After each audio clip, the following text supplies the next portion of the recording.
ပါလာမင်းကြီးကသာငှက်ကလေးများလဲအိပ်ပျော်နေပါပြီ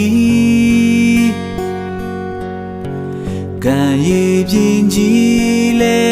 ငြိမ်သက်တိတ်ဆိတ်စွာမျက်လုံးမိတ်ပြီးအိပ်ပါညီလေးရာအေးများရဲလာရောင်ကျေရောင်များအောင်နာလာပါရဲတီကပြားတွေတီးဆိုရဲ့ချောသိမ်းမှာလောကရဲ့ဥယေမာယာများချမှာတော့ကများပြီးဖေကငြိမ်သက်အိမ်လိုက်ပါ